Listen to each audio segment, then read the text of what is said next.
Welcome to the Page Turners Project, a part of the Community Reads at the Wood County District Public Library. I'm Doris Norris, the 2,000-year-old librarian, and I have plenty of time to read.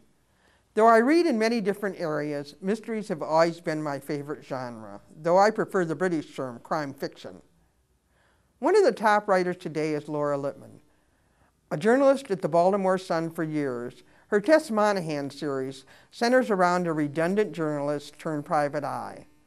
But for the last few years, Lippman has written brilliant, award-garnering standalone novels which always pry into the most mysterious creatures on God's green earth, the adolescent female. I'd Know You Anywhere was published in August and came out to wonderful reviews and a place on the New York Times extended bestseller list. Eliza Benedict is a very happily married woman in her late 30s with a loving, almost ideal husband and 2 children. They have recently moved back to the Baltimore, Washington area after spending their married life away from Maryland, including the last 7 years in London. Their 8-year-old son, a sensitive, caring, and very lovable young boy, and their 13-year-old daughter, Miss England. Iso decides to reinvent herself, changing her name from Isabel to Iso, though her brother thinks it should be Isso. She also is keeping a big secret. But then her mother knows about secrets. In 1985, when she was 15, Eliza, then Elizabeth, was abducted by a serial killer for 6 weeks. For some unknown reason, he didn't kill her, even though he murdered another girl where she could see it.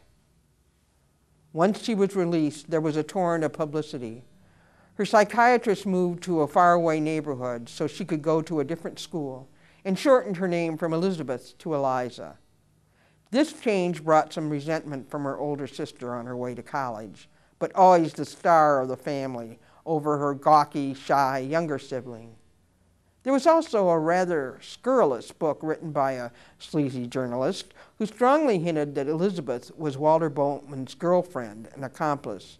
He further writes that she was allegedly raped by Walter. Eliza thinks it's all behind her until she hears from Walter, first through an emissary, a former teacher who is convinced of his innocence. Eliza doesn't want to meet him or even recall that terrible time. But he is persistent, as is the activist former teacher.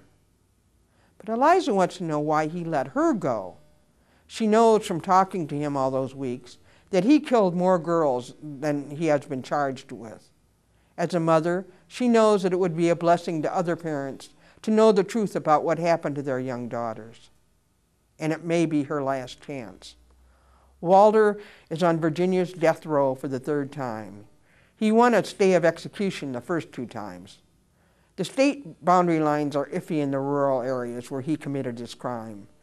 And Virginia won the right to prosecute since that commonwealth has a death penalty, and Maryland does not.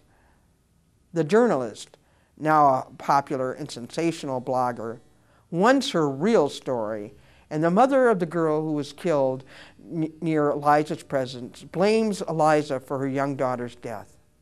It should have been Elizabeth that died. While trying to protect her children, she doesn't yet tell them her past trauma, but gets support from her husband, her parents, and even her sister. As the time for the execution draws near, Eliza must decide if finding out what happened to all his victims and why he let her go is worth the agony. The decision could change her life as well as the life of her family, as the notoriety spreads. And what does Walter want from her?